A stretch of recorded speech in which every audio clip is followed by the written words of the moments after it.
সাদেক কায়েমের ১৩টি দুর্ভাগ্য নিয়ে কথা বলবো। আপনার শোনার পর এই ১৩টি দুর্ভাগ্যকে আসলে সৌভাগ্য মনে হয় কিনা সেই বিষয় নিয়েও কিঞ্চিৎ আলোচনা করব। সাদেক কায়েম সেই ২৪শে শেখ হাসিনা পালানোর পর উপদেষ্টা হবার সুযোগ ছিল, অথবা আরও কোনো ভালো পজিশনে যাওয়ার সুযোগ ছিল, বিসিএস দিয়ে প্রশাসনে ঢোকারও সুযোগ ছিল, কিন্তু তা না করে এক বিস্ফোরণ ঘটিয়ে তিনি ফেসবুক স্ট্যাটাস দিয়ে বললেন, I am the president of Bangladesh Islamic ছাত্র শিবির অ্যাট ঢাকা ইউনিভার্সিটি।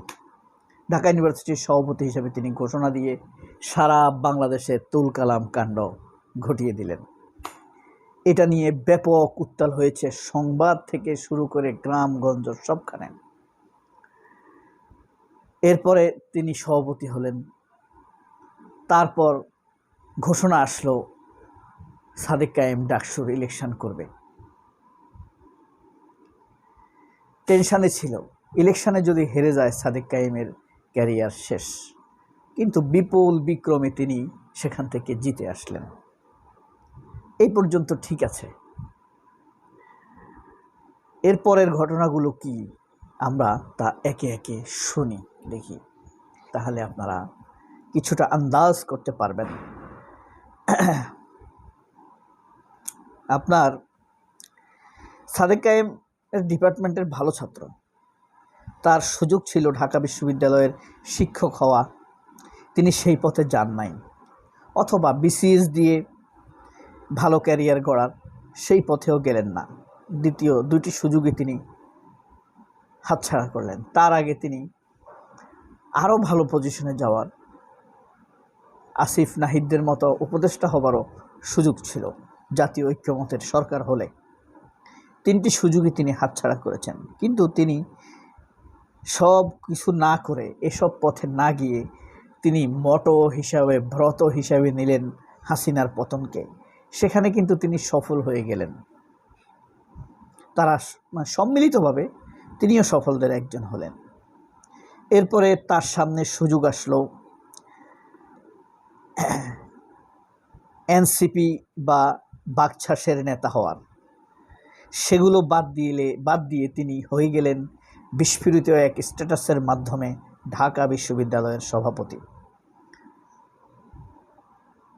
নিজের মতোই তিনি আবারও রাজনীতিটাকে ধ্বংস করলেন, নিজের রাজনীতিটা ধ্বংস করলেন। তিনি হয়ে গেলেন বাকছাসের প্রতিদ্বন্দ্বী হয়ে তিনি কি দুর্ভাগ্যের পথে পা বাড়ালেন? আমি দেখি না। আমি দেখি তিনি তো ডাকসুর ভিপি হয়ে গেলেন। তারপর তার সামনে তৃতীয়বারের মতো সুযোগ এসেছে ডাকসুর নির্বাচনে। এক দফার যে ঘোষক আব্দুল কাদের, তার পক্ষ হয়ে ইতিহাসে নাম লেখানোর বা মাঠে নাম লেখানোর, কিন্তু তিনি তা করেন নাই। তিনি হয়ে উঠলেন এক দফা ঘোষণার প্রতিদ্বন্দ্বী হয়ে কি করলেন? ভিপি নির্বাচন করলেন। এতে তিনি 1 বছরের জন্য ভিপি হলেও তার ক্যারিয়ারে কতটা লাভ হয়েছে, এটা একটা প্রশ্ন। এরপরে তার সামনে 7 নম্বরের সুযোগ আসলো। নিশ্চিতভাবেই তিনি শিবিরের কেন্দ্রীয় সভাপতি হতে পারবেন, কিন্তু এখন শোনা যাচ্ছে তিনি আন্তর্জাতিক সম্পাদক থেকেই বিদায় নেবেন। তিনি ঢাকা দক্ষিণ সিটিতে মেয়র নির্বাচন করবেন। মেয়র নির্বাচন করলে তার সামনে আর সভাপতি হওয়ার সুযোগ থাকবে না। কিন্তু মেয়র যদি তিনি না হতে পারেন তাহলে কি হবে? তার সামনে 8মবারের মতো সুযোগ আসলো। সুযোগ আসে শিবিরের সভাপতি হবার, কিন্তু তিনি কি সভাপতি হতে পারবেন? সভাপতি হওয়ার পথে তার বাধা কি কি, সেটা নিয়ে আমরা আলাপ করব।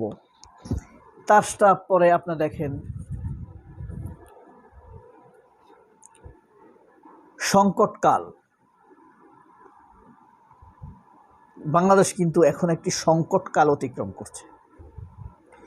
এই সংকটকালের নেতৃত্ব দিতে পারাটা সৌভাগ্যের, নেতৃত্বের জন্য অলংকারিক, কিন্তু সেখান থেকে তিনি সরে যাচ্ছেন। এরপরে মিথ্যা প্রোপাগান্ডার মিডিয়া, 10 নম্বর যদি বলি, মিথ্যা এমন এক অনৈতিক পরিস্থিতি অতিক্রম করছে বাংলাদেশের মিডিয়া, যাদেরকে আপনি জলজান্ত মিথ্যুক হিসাবে বলতে পারেন।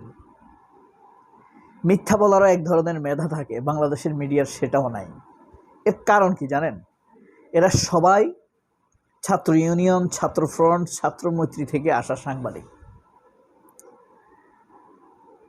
এরপরে আছে আপনার অনৈতিক প্রতিদ্বন্দ্বী, 11 নম্বর। সাদেক কায়েমের যত প্রতিদ্বন্দ্বী আছে তার সবাই অনৈতিক, নৈতিকতা খুব বেশি স্ট্রং বলা যাবে না। এরপরে আছে নেতৃত্বের আরামপ্রিয়তা, এটা বলছি তার ঊর্ধ্বতন নেতৃত্ব জামায়াত। জামায়াত কখনো সাদেক কায়েমের জন্য কোনো ঝুঁকি নিবে না, 100তে 100 লিখে রাখে। হ্যাঁ, তারপরে যন্ত যম কর্ম, সংস্কৃতিতে একটা কথা আছে, যন্ত যম কর্ম, 12 নম্বর। এটা যন্ত যম কর্ম মানে হলো আপনি যার উপকার করছেন তার দিক থেকে প্রতিক্রিয়া। সাদেক কায়েম এখন যাদের উপকার করতেছে, ধরেন ঢাকা বিশ্ববিদ্যালয়ে যেসব ছাত্রছাত্রীদের উপকারে হচ্ছে সাদেক কায়েম বিপি হওয়ার কারণে, ধরেন গণরুম হচ্ছে না, ছাত্রীরা নিরাপদে থাকছে, কোনো ভর্তি হতে পারে না এমন কোনো ছাত্রের সন্ধান পেলে সাহায্যের অফার নিয়ে এগিয়ে যাওয়া, এমনকি পারিবারিক সাহায্য পর্যন্ত করে থাকেন। কিন্তু এই যন্ত যম কর্ম শব্দটা কঠিন না, এই মানে সুবিধাভোগী বলতে খারাপ লাগে, যাদেরকে আপনি উপকার করবেন, উপকারের দিক থেকে যে প্রতিক্রিয়া সেটা ভালো হতে পারে, মন্দ হতে পারে, তারা নির্বিকার, তারা সাদেক কায়েমের পাশে যে থাকবে খুব সেরকমও নয়। হ্যাঁ, অকৃতজ্ঞ বলা যাবে না, এদেরকে কৃতজ্ঞ বলা যাবে না। এদের কথা হলো আমি কি সাদেক কায়েমের কাছে সাহায্য চাইছি নাকি? হ্যাঁ, তো যন্ত যম কর্ম ভালো না, এটা একটা দুর্ভাগ্য তার। এখন আসি শেষ দুর্ভাগ্যটা কি, তিনি যে শিবিরের আন্তর্জাতিক বিষয়ক সম্পাদক, এমনও হতে পারে তার চাইতে যোগ্য দক্ষ লোক শিবিরের মধ্যে আছে না? অবশ্যই আছে।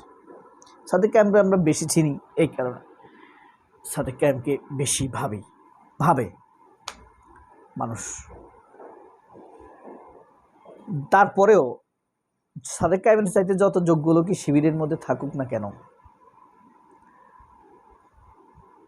ধরেন 20 জন কেন্দ্রীয় সভাপতি যদি একসাথে বসে, সাদেক কায়েমও যদি কেন্দ্রীয় সভাপতি হয়, তাহলে সবার চাইতে সাদেক কায়েমের রোলটা এক ধাপ উপরে হবে, অলংকারটা এক ধাপ উপরে হবে, প্রোনাউন্সিয়েশন বা প্রোনাউনটা এক ধাপ উপরে হবে।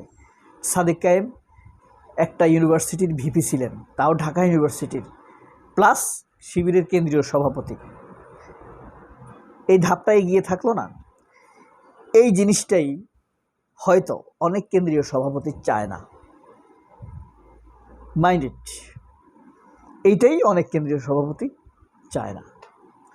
এই কারণে অতি মঙ্গলজনক অ্যাটিটিউডের ভান ধরে একটা শ্রেণী চায় সাদেক কায়েমের কে মেয়র ইলেকশনের কথা বলে তাকে সংগঠন থেকে বিদায় দিয়ে দেয়া হোক। সেই পথেই সাদেক কায়েম। উত্তর তো আপনারা দিতে পারবেন, সাদেক কায়েম কি মেয়র হতে পারবে? বিএনপি জোর জবরদস্তি করে হলেও সাদেক কায়েমকে হারাবে। প্রয়োজনে ভারত মাঠে নামবে, ওয়াকার লোক নামাবে সাদেক কায়েমকে হারাবার জন্য, এটা কিন্তু নিশ্চিত বুঝতে পারেন। বিকজ আপনি যত বড় যেই লেভেলের, আপনার অপোনেন্ট সেই লেভেলেরই হবে। তবে এই মধ্যে যতগুলো কথা বললাম, প্রথম 6টি পয়েন্ট বামপন্থীদের থেকে এসেছে। বাকিগুলো গবেষণা অনেক স্ট্যাটাস নিউজ এগুলো বাছাই করে পয়েন্টগুলো আমি বাছাই করেছি। তবে 13 তারিখে সাদেক কাইমের বিয়ে নিশ্চিত।